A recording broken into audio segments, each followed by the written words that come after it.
ज्वाला के आश्रम से कुछ दूर उसके द्वारा सौंपे गए कार्य को पूरा करने के लिए सुकन्या निकल तो चुकी थी, लेकिन आधे रास्ते में ही वो अपने ऊपर छिपकर हुए हमले से बच न सकी और रास्ते में ही बेहोश हो गई। तभी झाड़ियों के पीछे से एक काला साया उसकी ओर बढ़ा। उस साये ने उसे अपने हाथों में उठाया और जंगल की ओर बढ़ चला। इधर चंद्रगुप्त भी माई को लेकर घर के नजदीक पहुंच चुका था, लेकिन घर का माहौल आज पहले जैसा नहीं था। घर के बाहर बहुत भीड़ लगी हुई थी और यह देखकर मन्ना देव की पत्नी किसी अनहोनी की आशंका से घबरा गई। चंद्रगुप्त उनकी स्थिति भांप चुका था। उसने उन्हें संभाला और जैसे ही उनकी घोड़ा गाड़ी घर के द्वार पर पहुंची, एक बुजुर्ग औरत दौड़ते हुए गाड़ी के पास आई और हांफती हुई बोली, अनर्थ हो गया शकुंतला, अनर्थ हो गया, सब बर्बाद हो गया। इतना बोल वो औरत रोने लगी। वो मन्ना देव के घर की पुरानी दासी थी। शकुंतला परेशान होती हुई बोली, क्या हुआ, कैसा अनर्थ, कुछ तो बोलो। उसे जैसे सुबह से मिल रहे अशुभ संकेत सत्य प्रतीत होते लग रहे थे।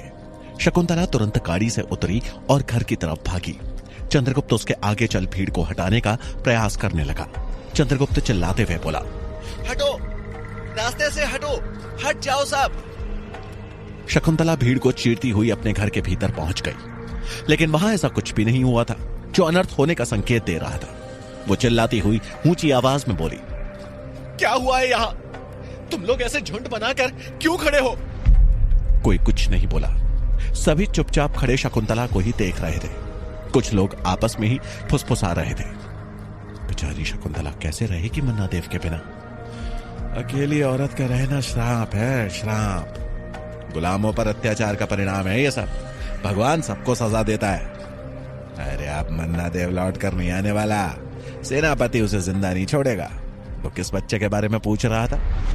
शकुंतला ने फुसफुसाकर बात कर रहे दो आदमियों की बातें सुन ली और उनके पास आती हुई हैरान होकर बोली, क्या बोला आपने?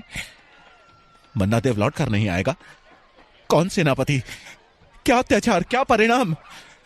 कोई बताएगा मुझे कि यहां क्या हुआ? शकुंतला की बात सुन सब चुप खड़े थे।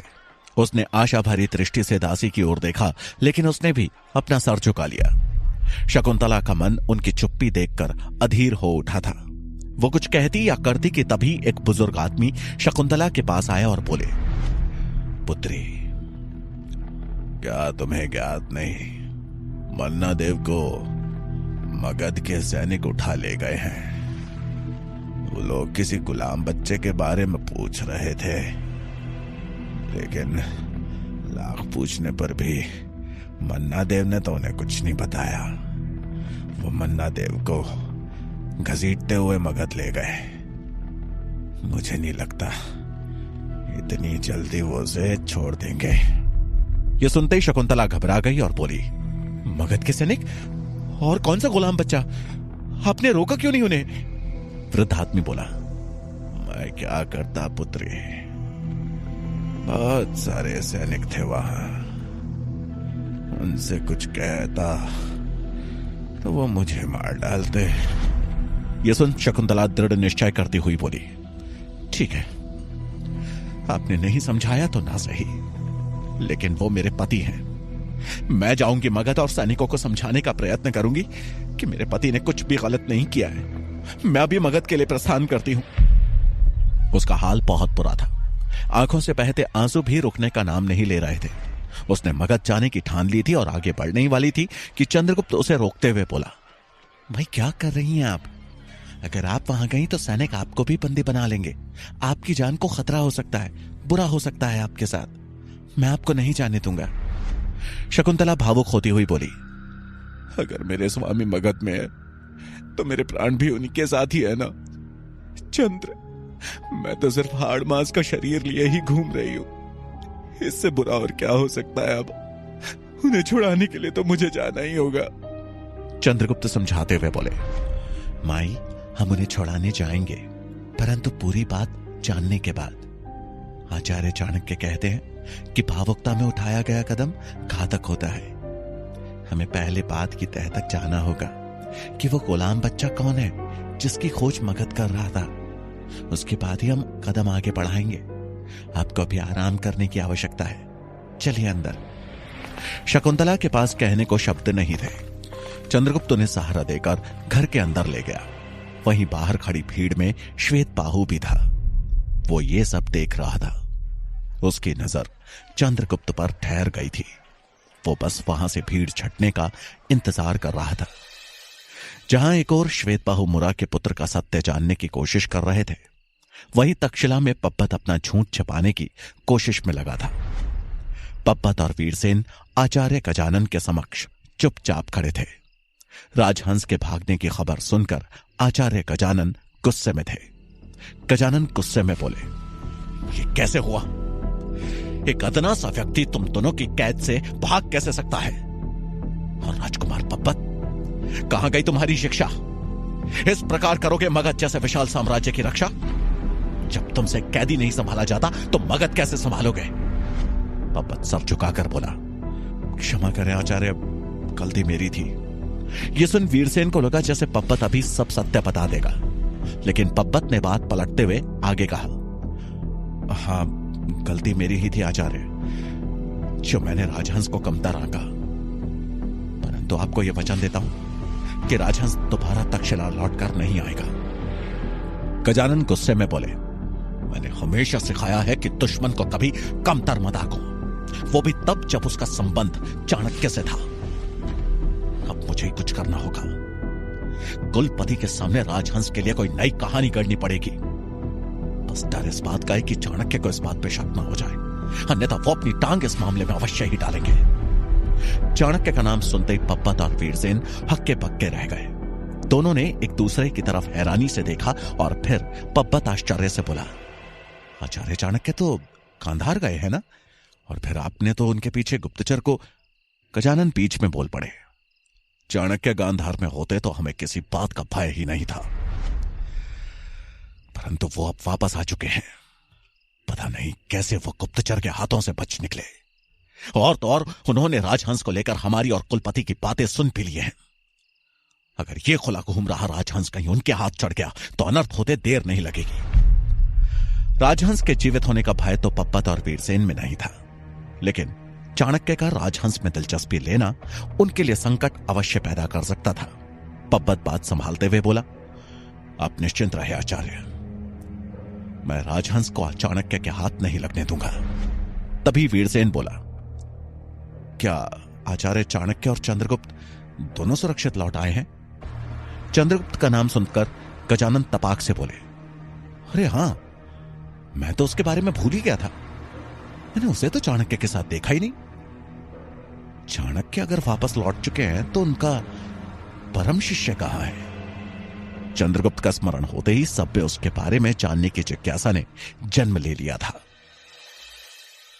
एक तरफ तक्षशिला में गजानन चंद्रगुप्त के बारे में जानकारी हासिल करना चाह रहे थे, वहीं दूसरी तरफ चंद्रगुप्त को उस गुलाम बच्चे के बारे में जानकारी निकालनी थी, जिसके चलते मन्ना देव को हिरासत में ले लिया गया था। मन्ना देव के घर के बाहर लगी भीड़ अब छट चुकी थी। रात्रि का पहला प्रहर चल रहा था। गुलामों द्वारा मन्ना देव के घर में दियों की रोशनी कर दी गई थी, लेकिन उस रोशनी के बीच भी वो घर अंधकार में डूबा प्रतीत हो रहा था। पति वियोग में शकुंतला की हालत किसी मानसिक संतुलन खो चुकी स्त्री सी हो गई थी। उसकी ऐसी हालत देखकर चंद्रगुप्त बोला, माई आप चिंता ना करो, मैं जाकर मालिक का पता लगाता हूं। हमें उस गुलाम बच्चे की भी सही जानकारी जुटानी है। कौन है वो, कहां रहता है? इतना बोल वो जैसे ही जाने को हुआ कि तभी शकुंतला ने उसका हाथ पकड़ लिया और बोली, नहीं चंद्र, तुम कहीं नहीं जाओगे। मेरे पति मुझसे दूर हो गए, लेकिन मैं तुम्हें दूर नहीं जाने दूंगी। मैं स्वयं उनके बारे में पता लगाऊंगी। मेरे भी कुछ विश्वसनीय लोग हैं यहां, मैं उनसे पता करवाती हूं। तभी श्वेतबाहु ने उनके घर के दरवाजे पर खड़े होकर उन्हें पुकारा, क्या मैं अंदर आ सकता हूं? एक अजनबी को अपने द्वार पर देख पहले तो शकुंतला और चंद्रगुप्त की कुछ समझ नहीं आया, लेकिन फिर शकुंतला ने उसे इशारा कर अंदर आने की अनुमति दे दी। अंदर प्रवेश कर श्वेतबाहु ने शकुंतला को प्रणाम किया और बोला, मैं मगध से हूं, श्वेतबाहु नाम है मेरा। आपसे कुछ प्रश्नों के उत्तर चाहता हूं। मगध का नाम सुनते चंद्रगुप्त और शकुंतला दोनों ही गुस्से में आ गए। शकुंतला ऊंची आवाज में बोली, मगध के हैं? मगध के हैं आप? आपकी हिम्मत कैसे हुई मेरे पति को ले जाने की? क्या बिगाड़ा था उन्होंने आपका? जवाब दीजिए मुझे, क्या बिगाड़ा था उन्होंने? चंद्रगुप्त गुस्से में श्वेत बाहु की तरफ देखकर बोला, आप अभी यहां से निकल जाइए, अन्यथा आज और भी अनर्थ घटित होगा इस गांव में। चले जाइए यहां से। श्वेत बाहु समझाने की कोशिश करते हुए बोला, आप मेरी बात तो सुने। आप गलत समझ रहे हैं मुझे। मैं मन्ना देव का अहित नहीं चाहता हूं। आपकी तरह मैं भी उनका हितैषी हूं। मैं तो उनकी रक्षा करने का प्रयास कर रहा था। चंद्रगुप्त हैरान होकर बोला, आपके कहने का क्या अर्थ है? आप तो मगध के एक सैनिक की तरह लग रहे हैं। आप उनके हितैषी कैसे हो सकते हैं? सच बताइए, आप कौन हैं? श्वेत बाहु बोला, आप इतना समझिए कि ना ही मैं मगध का सैनिक हूं और ना ही राजप्रसाद का कोई व्यक्ति। मैं सैनिक की वेशभूषा में यहां आया था मन्ना देव को बचाने, परंतु आते आते देर हो गई। सेनापति भुजंग यहां मुझसे पहले पहुंच चुका था। चंद्रगुप्त चौंकते हुए बोला, अर्थात आपको ज्ञात है कि उनको किससे खतरा था? तब तो आपको यह भी ज्ञात होगा कि वो गुलाम बच्चा कौन है जिसके चलते उन्हें बंदी बनाया गया। श्वेत बाहु बोला, पूरी तरह नहीं। सेनापति को उस बच्चे की तलाश है जिसके रिश्तेदार ने उसे मन्ना देव के पास भेजा था। वो बच्चा महल की एक दासी का पुत्र है और कुछ लोग उस बच्चे के जरिए उस दासी का अहित करना चाहते हैं। हम भी उस बच्चे के पीछे यहां तक आए क्योंकि हम उसकी मां को उसके बच्चे से मिलवाना चाहते थे, परंतु लगता है अब देर हो चुकी है। चंद्रगुप्त हैरान होकर बोला, एक महल की दासी से इतना खतरा कि उसके पुत्र को ढूंढने मगध से यहां चले आए सेनापति भुजंग? श्वेत बाहु बोला, वो दासी मगध की सत्ता को झकझोरने की हिम्मत रखती है, बस उसका गुलाम बच्चा। तभी शकुंतला बीच में बोल पड़ी, यहां कोई गुलाम बच्चा नहीं है। आपका बहुत बहुत धन्यवाद कि आपने हमारी मदद करने की कोशिश की। अब आप जा सकते हैं यहां से। श्वेत बाहु सर हिलाते हुए बोला, ठीक है, मैं चलता हूं, परंतु अगर आपको कुछ भी ज्ञात हो उस बच्चे के बारे में तो हमें अवश्य सूचित करें। उसकी मां बहुत व्याकुल है, दिन रात उसका ही नाम लेती रहती है। इतना बोल श्वेत बाहु द्वार से निकलने को हुआ, लेकिन फिर कुछ याद आते ही वापस पलटा और चंद्रगुप्त की तरफ देखकर बोला, तुम कहां से हो बालक? यह सुन शकुंतला परेशान हो गई। वो कुछ बोलती उससे पहले ही चंद्रगुप्त बोल पड़ा, मैं इसी गांव का हूं, अपनी माई का पुत्र। चंद्रगुप्त का दृढ़ता भरा उत्तर सुन श्वेत बाहु के मन की बची शंका भी खत्म हो गई। वो बोला, मैं बस यही कह सकता हूं कि मैं मन्ना देव को कारावास से छुड़वाने का हर संभव प्रयास करूंगा। मैं कोशिश करूंगा कि उन्हें कोई नुकसान न पहुंचे। इतना बोल वो वहां से निकल गया। तभी कुछ सोच चंद्रगुप्त भागता हुआ उसके पीछे गया और बोला, देव, क्या आपको ज्ञात है कि उन्हें किस कारावास में ले जाया गया होगा? श्वेत बाहु बोला, मगध के मुख्य कारावास में। लेकिन तुम ये क्यों पूछ रहे हो? चंद्रगुप्त बोला, कुछ नहीं, बस जानना चाहता था। श्वेत बाहु उसके मन को भांपता हुआ बोला, अगर तुम चुपके से उन्हें कारावास से छुड़ाने के प्रयास के बारे में सोच रहे हो तो ऐसा विचार त्याग दो मन से। वहां कड़ा पहरा है सैनिकों का और तुम इस कार्य के लिए अभी बहुत छोटे हो। जाओ, जाकर अपनी माता का ख्याल रखो। इतना बोल श्वेत बाहु वहां से निकल गया, लेकिन चंद्रगुप्त ने जैसे मन में कुछ करने की ठान ली थी। वो एक टक मगध की दिशा की ओर ही देखे जा रहा था। जहां एक तरफ श्वेत बाहु के घोड़े की टापें रात के सन्नाटे को चीर रही थी, वहीं रात्रि में खड़खड़ की आवाज सुनकर सुकन्या की बेहोशी टूटी। ऊबड़ खाबड़ रास्तों पर चल रहे पहिए और बैलों के गर्दन में बंधी घंटी की आवाज सुन सुकन्या समझ गई कि वो किसी बैलगाड़ी के अंदर है और उसे कहीं ले जाया जा रहा है। उसे अभी भी सब कुछ धुंधला धुंधला सा दिख रहा था। वो वहां से उठना चाहती थी, लेकिन उसे ऐसा लग रहा था जैसे उसके शरीर में जान ही ना बची हो। वो बहुत कमजोर महसूस कर रही थी। उसे बैलगाड़ी के बाहर अंधेरा और आसमान में तारे टिमटिमाते हुए दिखाई दे रहे थे। उसने बैलगाड़ी से भागने की योजना बनाई। उसने जैसे तैसे खुद को समेटा और चलती बैलगाड़ी से दूसरी तरफ लुढ़क गई। धम की आवाज के साथ वो बैलगाड़ी के पीछे से जमीन पर जा गिरी। उसके गिरते ही बैलगाड़ी रुक गई। तभी एक व्यक्ति तुरंत बैलगाड़ी के नीचे उतरा और सुकन्या के पास आया। सुकन्या ने देखा कि उस व्यक्ति ने अपने चेहरे को ढक रखा था। सुकन्या को अभी भी ज्यादा होश नहीं था। उसे उस व्यक्ति के 2-4 सिर एक साथ जुड़े हुए प्रतीत हो रहे थे। वो अपनी पलक झपकाते हुए बोली, कौन हो तुम? क्या चाहिए तुम्हें? वो नकाबपोश अपना चेहरा सुकन्या के चेहरे के बिल्कुल पास ले आया और उसकी आंखों में झांकने लगा। सुकन्या को उसकी 6-7 बड़ी बड़ी आंखें दिखाई दे रही थी। वो उस व्यक्ति से दूर जाने की कोशिश करने लगी, लेकिन उसे ऐसा लग रहा था जैसे उसके हाथ पैर ही नहीं हिल रहे हैं। उसकी सारी कोशिश बेकार थी। उस नकाबपोश व्यक्ति ने दोबारा अपने हाथ में एक कांटा लिया और सुकन्या की गर्दन पर चुभा लिया। सुकन्या ने जोर से बोलने की कोशिश की, चंद्रगुप्त, लेकिन उसकी आवाज जैसे सन्नाटे में गुम हो गई। वो वापस बेहोश हो चुकी थी। दूसरी तरफ शकुंतला की आंखों से नींद पूरी तरह गायब थी। चंद्रगुप्त उनके पास बैठा उनके पैर दबा रहा था। उसने उन्हें समझाने की कोशिश करते हुए कहा, माई, आप सोने की कोशिश कीजिए, काफी रात हो चुकी है। अगर आप ऐसे ही जागती रहेंगी तो आपकी तबीयत खराब हो जाएगी। शकुंतला भावुक होते हुए बोली, कोशिश कर रही हूं पुत्र, लेकिन नींद ही नहीं आ रही है।